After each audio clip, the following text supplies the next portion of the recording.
மதுஹபுகள் வழிகேடாகும், மார்க்கத்திற்கு புறமானவைகளாகும் என்று பிரச்சாரம் செய்கிற குழப்பவாதிகளின் சில ஃபித்னாக்களுக்கு கடந்த காணொளியில் நாம் தெளிவான விளக்கத்தை கொடுத்தோம். தற்பொழுது அவர்கள் முன்வைக்குகிற வேறு சில குழப்பங்களுக்குண்டான தெளிவைத்தான் இந்த காணொளியில் நீங்கள் காணப்போகிறீர்கள். அதாவது, இன்று மதுஹபுடைய சட்டங்களை நாம் எடுத்து சொல்லுகிற ஃபிக்ஹ் கிதாபுகள், ஹனஃபி மதுஹபை பொறுத்தவரை ஹிதாயா, துருல் முக்தார், கன்ஸ் போன்றுண்டான கிதாபுகள் இருக்குகிறது. இது போன்ற கிதாபுகளுக்கும் இந்த மதுஹபுடைய இமாமாக சொல்லப்படுகிற சையதுனா அபூ ஹனீஃபத்துல் கூஃபி ரஹிமஹுல்லா இவர்களுக்கும் எந்த சம்பந்தமும் கிடையாது என்பதாகத்தான் இவர்களுடைய அடுத்த குழப்பம். அதாவது, இமாம் அவர்கள் ஹிஜ்ர 150 வஃபாத்தானார்கள்.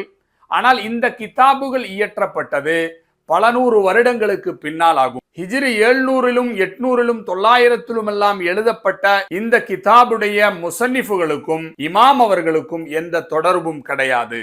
எனவே இந்த கிதாபில் எழுதப்பட்டிருக்கிற சட்டங்களுக்கும் இமாமுக்கும் எந்த சம்பந்தமும் கிடையாது. ஏன், இன்னும் சொல்ல போனால் இமாம் அவர்கள் பிறந்ததே ஹிஜ்ர 80 தான். அதாவது பெருமானார் ஸல்லல்லாஹு அலைஹி வஸல்லமுடைய மரணத்திற்கு பின்னால் 70 ஆண்டுகள் கழித்து பிறக்குகிற இமாம் அவர்களுக்கும் நாயகத்திற்கும் கூட எந்த சம்பந்தமும் கிடையாது. ஏன், மதுஹபுடைய இமாம்களுக்கும் இஸ்லாத்திற்குமே ஒரு சம்பந்தமும் இல்லை என்று குழப்புகிற இந்த குழப்பவாதிகளின் ஃபித்னா. மதுஹபுடைய ஃபிக்ஹ் கிதாபுகளில் ஃபிக்ஹ் சட்டங்களை மட்டும்தான் சொல்லப்பட்டிருக்கிறது, அதனுடைய ஆதாரங்கள் இல்லை. எனவே இந்த சட்டங்கள் அனைத்தும் ஆதாரங்கள் இல்லாத சட்டங்களாகும். அப்படியே எங்கிருந்தாவது ஓரிரு ஹதீசுகளை நீங்கள் இதற்கு ஆதாரமாக கொண்டு வந்தாலும் அந்த ஹதீசுகளும் லஈஃபாகத்தான் இருக்குகிறது. அனைத்திற்கும் மேலாக மதுஹபுடைய இமாம்களே சொல்லியுள்ளார்கள், சொஹீஹான ஹதீஸ் கிடைத்து விட்டால் எங்களுடைய மதுஹபை விட்டுவிட்டு அந்த ஹதீஸை நீங்கள் பின்பற்றுங்கள் என்றிருக்க சொஹீஹான ஹதீசுகள் நமக்கு முன்னால் இருக்குகிற பொழுதும் அவைகளை ஏற்காமல் மதுஹபுடைய சட்டங்களின் மீது பிடிவாதமாக நீங்கள் நிற்கிறீர்களே, இது அனைத்தும் வழிகேடாகும் என்பதாக குழப்பத்தை உண்டாக்கி கொண்டிருக்கிற குழப்பவாதிகள், அவர்கள் இது போன்ற 1000 குழப்பங்களை உண்டாக்கினாலும் உண்மை இஸ்லாமியர்களுடைய மனதுகளில் எந்த மாற்றத்தையும் இவர்களால் உண்டு செய்ய முடியாது. ஏனென்றால் இந்த குழப்பங்கள் அனைத்தும் பலகீனமானதும் மடத்தனமானதுமாகும், அறிவின்மையின் காரணமாக வெளிவருகிற பேச்சுக்களாகும். இதற்குண்டான தெளிவுகளையும் பதில்களையும் அஹ்லு சுன்னாவுடைய உலமாக்கள் காலாகாலம் இவர்களுக்கு சொல்லிக் கொடுத்து கொண்டே இருப்பார்கள். இஸ்லாம் வாழட்டும், குழப்பவாதிகள் வீழட்டும். அல்லாஹு தௌஃபீக் செய்தருள்வானார்.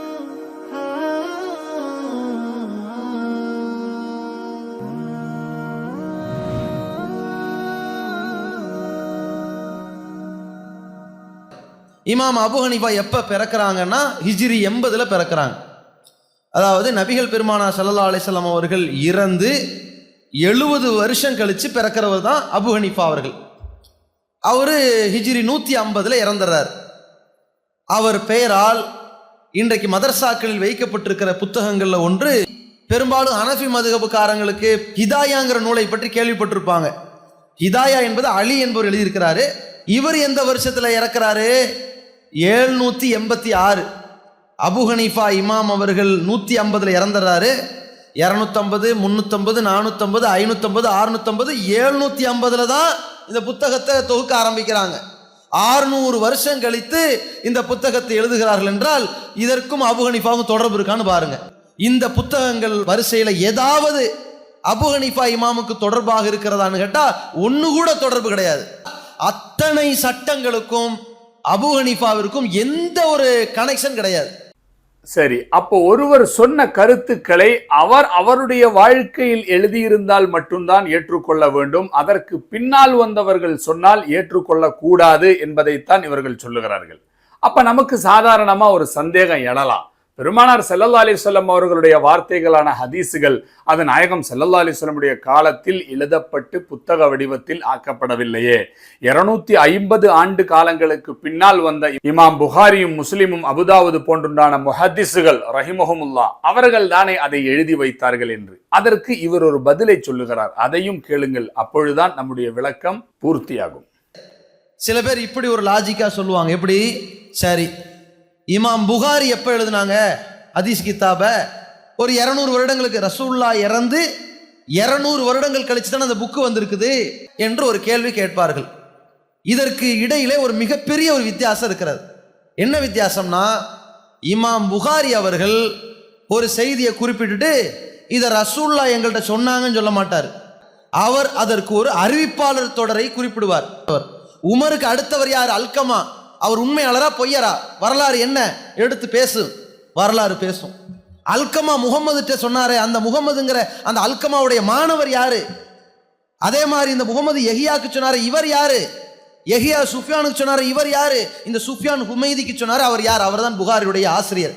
இந்த புகார் யாரு? அந்த ஹுமைதுடைய மாணவர். அதான் இந்த ரூட் கரெக்டா இருக்குது. இந்த மாதிரி எந்த ஹனஃபி மதுஹப் புத்தகத்திலாவது அபு ஹனீஃபாவில் இருந்து அவர் மாணவர்ல இருந்து அவர் மாணவர்ல இருந்து அவர் மாணவர்ல இருந்து இவர் கிடைச்சதா? இல்ல.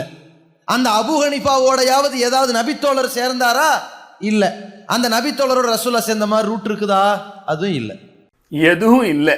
பூனை கண்ணை மூடுற மாதிரி தான். பூனை கண்ணை மூடிட்டு உலகமே இருட்டா போச்சுன்னு நினைக்குமா? அத மாதிரி இவங்க பார்க்கல, அதனால உலகத்துல இல்லை. இவங்க எதை பார்த்தாங்க?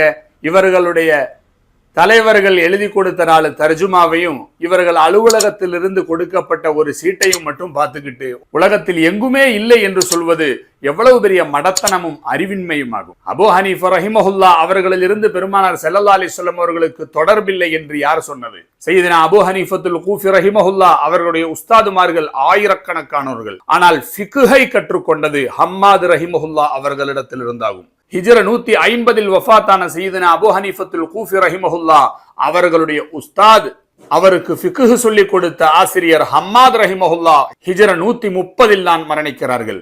அவர்கள் ஃபிக்ஹை கற்றுக்கொண்டது அவர்களுடைய ஆசானான இப்ராஹிம் நஹஇ ரஹிமஹுல்லா அவர்களிடத்தில் இருந்தாகும். அவரோ ஹிஜ்ர 94 வஃபாத்தானார்கள்.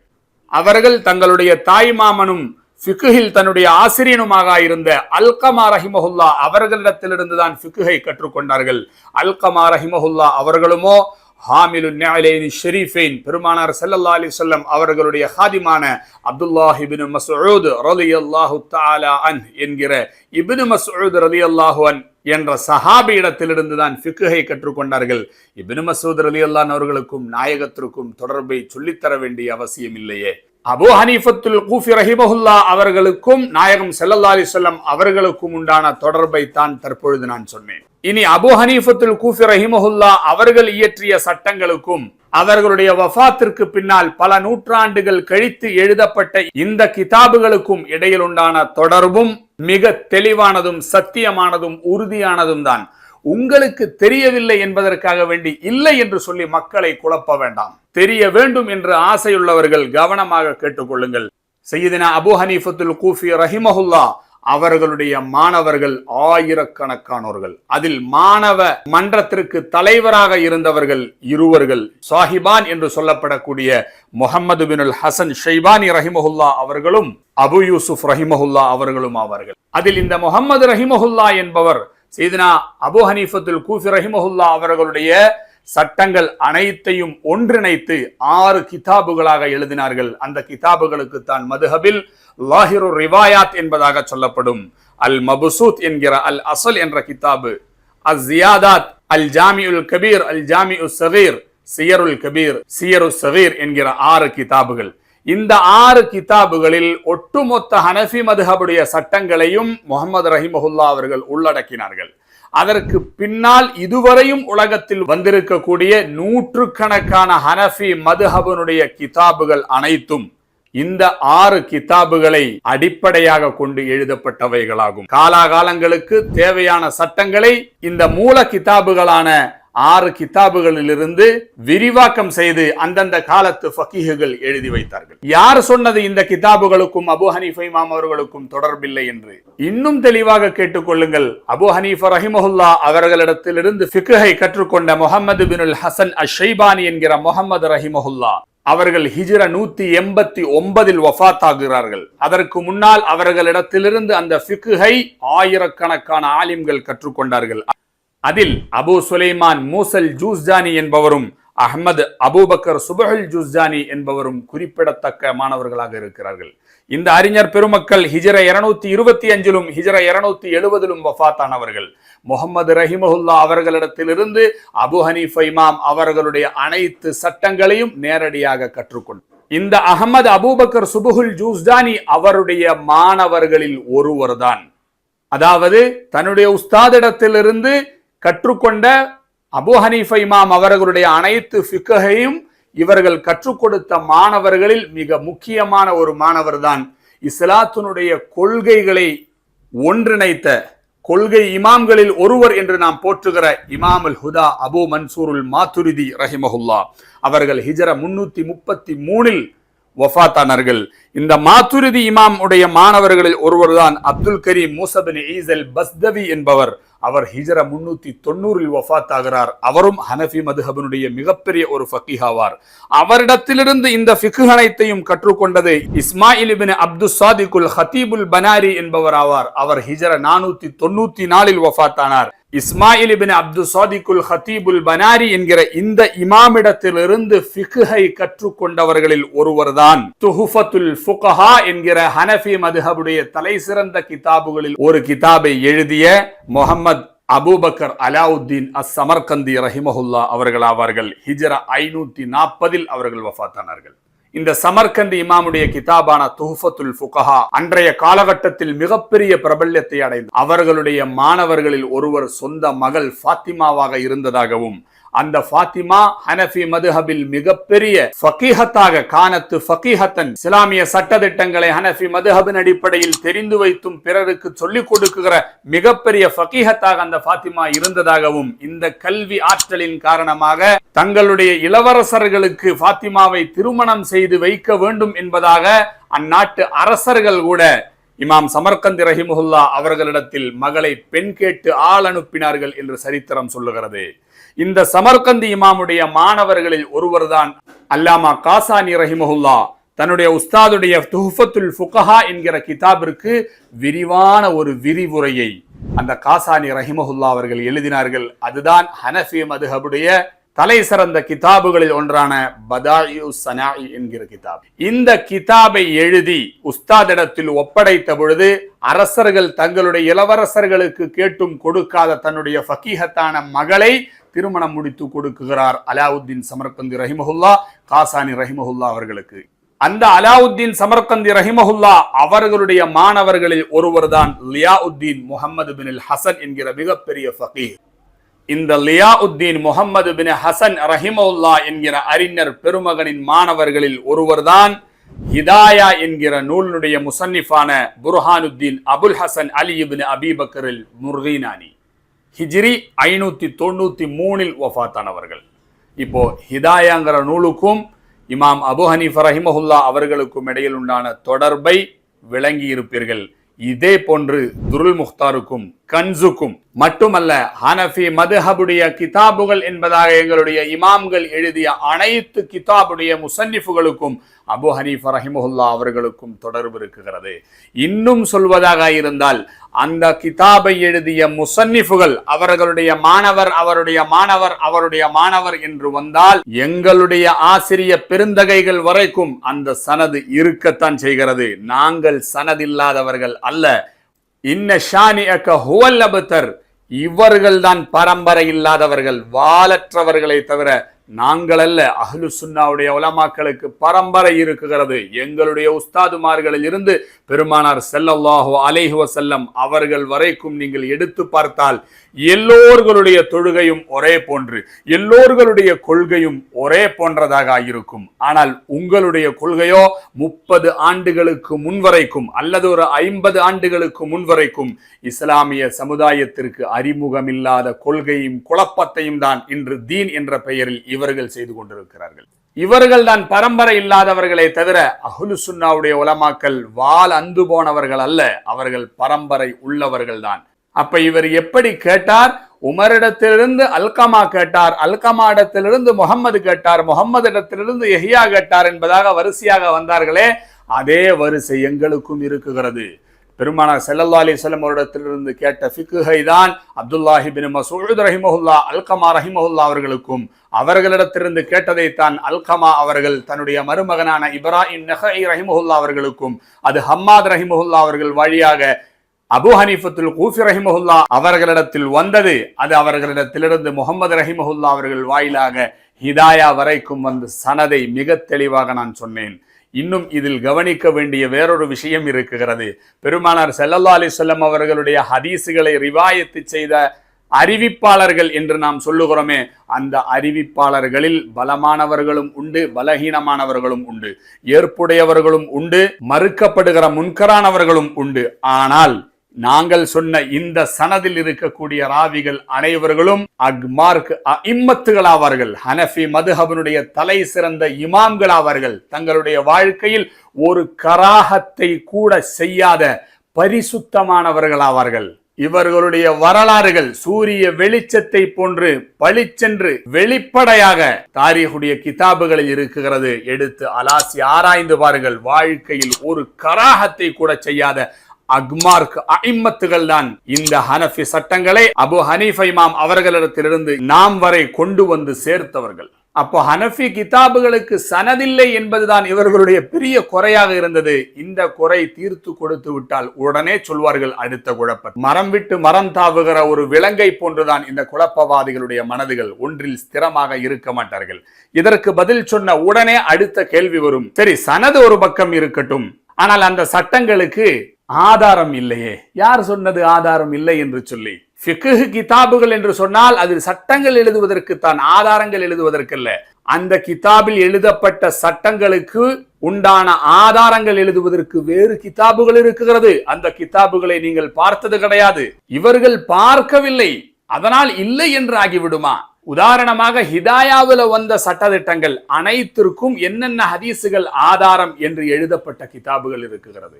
அந்த ஹதீசுகளுடைய சனதை வெளிப்படுத்துகிற தஹ்ரீஜு அஹாதீஸில் ஹிதாயா, ஹிதாயாவுடைய ஹதீசுகளுடைய சனதை வெளிப்படுத்துகிற கிதாபுகள் கூட இமாம்கள் எழுதியிருக்கிறார்கள். எல்லாவற்றையும் ஒரே புத்தகத்தில் கொண்டு வந்தால் படிப்பவர்களுக்கு அது சிரமமாக ஆகிவிடும் என்பதன் காரணமாக சட்டத்தை மட்டும் எழுதுவதற்கு ஃபிக்ஹ் கிதாபுகள், அதனுடைய ஹதீஸை எழுதுவதற்குண்டான அந்த ஹதீஸுடைய ராவிகளை எழுதுவதற்குண்டான வேறு வேறு கிதாபுகள் எழுதியிருக்கிறார்கள். நான் முன் சொன்னதை போன்று 4 தர்ஜுமா கிதாபும் அலுவலகத்திலிருந்து கொடுத்து விட்ட குறிப்பு சீட்டை மட்டும் வாசித்துக் கொண்டு உலகத்தில் எதுவுமே இல்லை என்று சொல்ல வேண்டாம். அனைத்து சட்டங்களுக்கும் ஹதீசு குர்ஆன் ஆதாரங்களும் இருக்கிறது. அந்த ஹதீசுகளை அறிவிக்குகிற ராவிகளுடைய சனதும் இருக்கத்தான் செய்கிறது. உடனே அடுத்த குழப்பத்திற்கு வருவார்கள். சரி, எங்கிருந்தாவது ஒரு 2 ஹதீசுகளை நீங்கள் கொண்டு வந்தாலும் அந்த ஹதீசுகள் எல்லாம் லஈஃபாகத்தானே இருக்கிறது.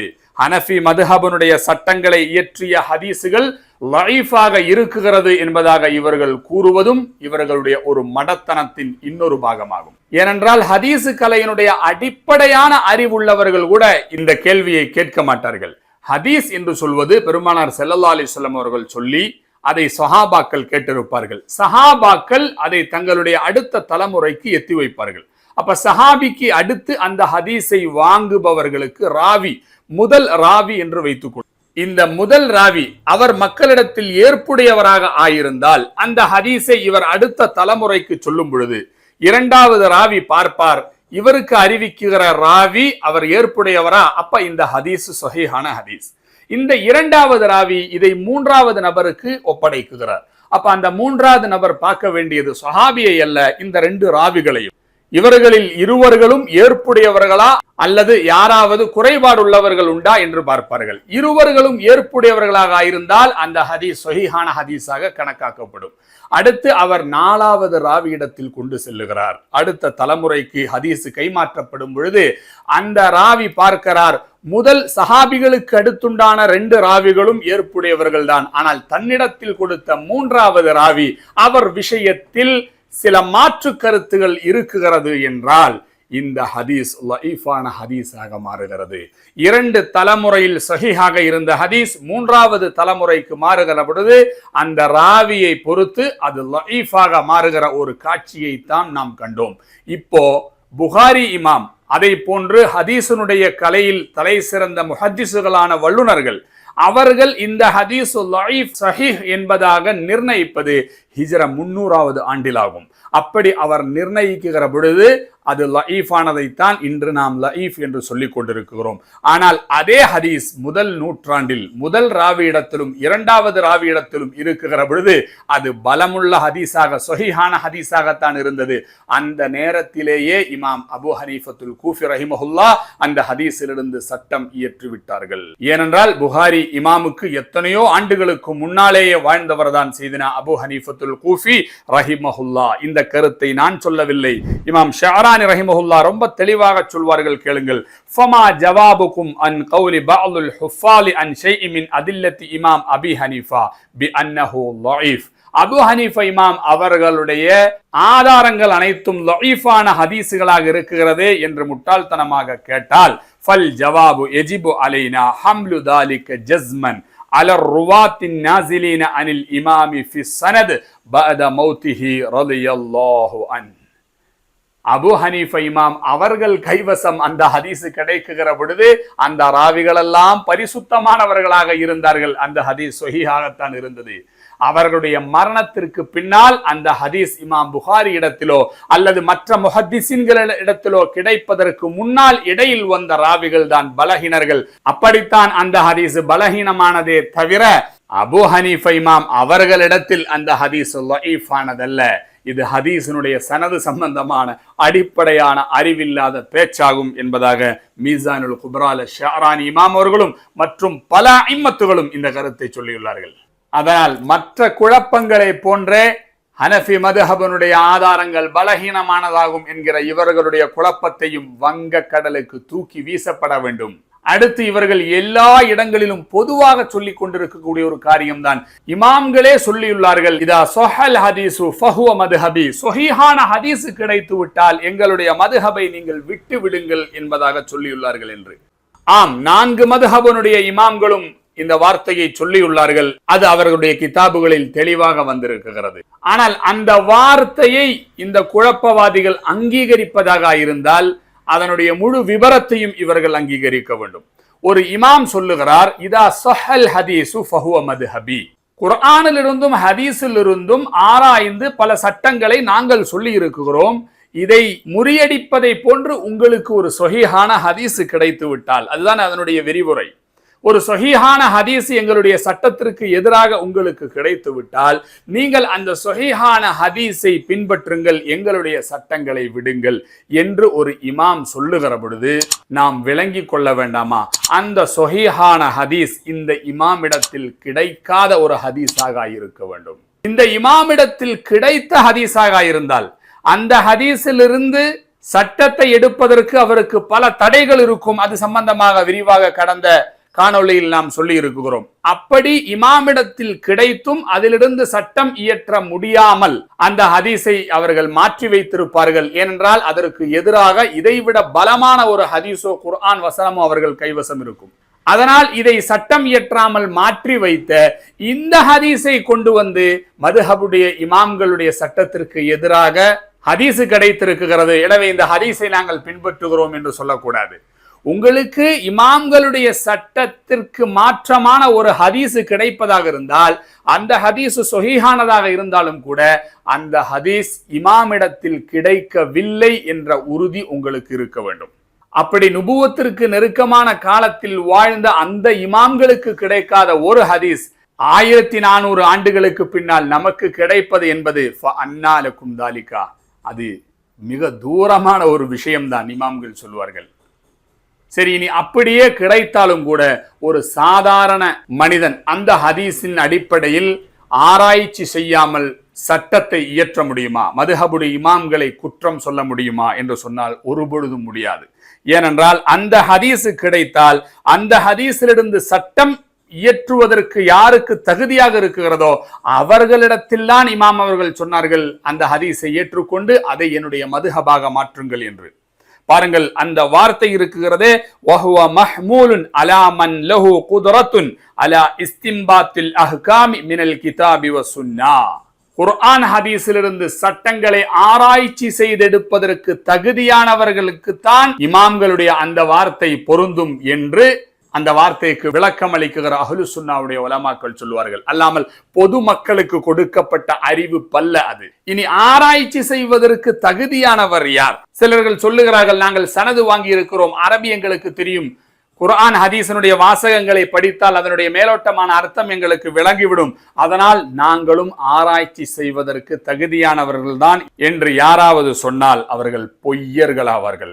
பாருங்கள், அஹ்மது பின் ஹம்பல் ரஹிமஹுல்லா அவர்களிடத்தில் கேட்கப்படுகிறது, இதா ஹஃபில் இன்சானு மிஅத அல்ஃப ஹதீஸ், ஒருவர் 1,00,000 ஹதீஸை மனனம் செய்திருக்கிறார், அயகூனு முஜ்தஹிதா, இவர் குர்ஆன் ஹதீஸிலிருந்து ஆராய்ச்சி செய்து சட்டத்தை எடுக்க முடியுமா? காலல்லா, ஒரு பொழுதும் முடியாது. அஹ்மது பின் ஹம்பல் ரஹிமஹுல்லா.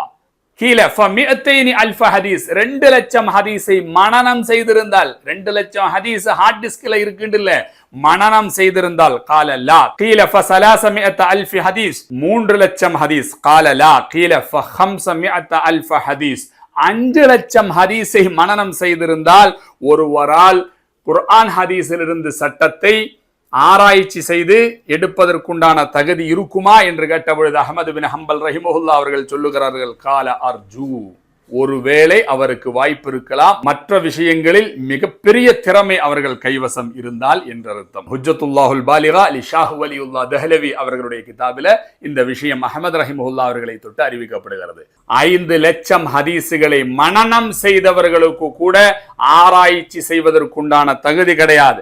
அந்த தகுதி படைத்தவர்கள் எல்லாம் கதின் கத்அ மின் நஹ்வி ஸலாஸமிஆ, ஹிஜ்ரா 300 ஆண்டுகளுக்கு முன்னாலே முடிந்து விட்டார்கள் என்பதுதான் இமாம்களுடைய ஏகோபித்த அபிப்பிராயம். இமாம் ஷஅரானி ரஹிமஹுல்லா, இமாம் அப்துல் கனியுன் நாபில்சி அல் ஹனஃபி ரஹிமஹுல்லா, இமாம் பாஜூரி ரஹிமஹுல்லா, இவர்கள் அனைவர்களுடைய கருத்தும் அதுதான்.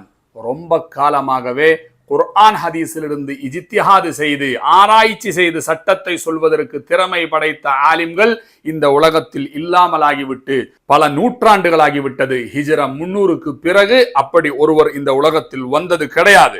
பாருங்கள், யூசுஃபுன் நபஹானி ரஹிமஹுல்லா தன்னுடைய ஜாமியுல் கராமாத்துல் அவுலியால மிக தெளிவாக அழகாகவும் சொல்வார், அன்னல் முத்தஈன லில் இஜ்திஹாதில் முத்லக் ஃபீ ஹாதிஹில் அய்யாம். பல நூற்றாண்டுகளுக்கு முன்னால் இமாம் யூசுஃபுன் நபஹானி ரஹிமஹுல்லா அவர்கள் சொல்லுகிறார்கள், நம்முடைய இந்த நாளில் அவர்களுடைய அந்த காலத்தில் குர்ஆன் ஹதீஸிலிருந்து ஆராய்ச்சி செய்து சட்டங்களை சொல்வதற்குண்டான தகுதி எனக்குண்டு என்று ஒருவர் வாதிடுவாரையானால் ஹும் ஃபீ கலத்தின் அலீம் வ ஹதஇன் ஃபாஹிஷ், மிகப்பெரிய வழிகேட்டிலும் குழப்பத்திலும் தவறிலும் அவர் இருக்கிறார். அதனால இமாம் அவர்களே சொல்லிவிட்டார்கள், சொஹீஹான ஹதீஸ் கிடைத்தால் அதன்படி நீங்கள் வாழ்ந்து கொள்ளுங்கள், எங்களுடைய கூற்றுக்களை நீங்கள் விட்டு விடுங்கள் என்று சொன்னது சாதாரண மக்களிடத்தில் அல்ல, இஜ்திஹாதிற்கு ஆராய்ச்சி செய்து சட்டங்களை வெளியேற்றுவதற்கு தகுதி பெற்ற உலமாக்களிடத்தில் தான். அப்படிப்பட்ட உலமாக்கள் வெகு நாட்களாக இந்த உலகத்தில் வரவே இல்லை என்பதுதான் அகில உலக உலமாக்களுடைய ஏகோபித்த இஜ்மா ஆன தீர்மானமாகும். அப்படியே ஒரு முஜ்தஹித் வந்தாலும் கூட இந்த சொஹீஹான ஹதீஸ் அந்த மதுஹபுடைய இமாமுக்கு கிடைக்கவில்லை என்று உறுதியாக தெரிந்து கொண்டால் மட்டும்தான் அந்த வார்த்தையை எடுத்து செயல்படுத்த வேண்டும். நீங்கள் சொஹீஹான ஹதீஸை பின்பற்றுங்கள், என்னுடைய சட்டத்தை விட்டுவிடுங்கள் என்று சொன்ன அந்த வார்த்தையை செயல்படுத்த முடியும் என்பதை விளங்கிக் கொள்ளுங்கள்.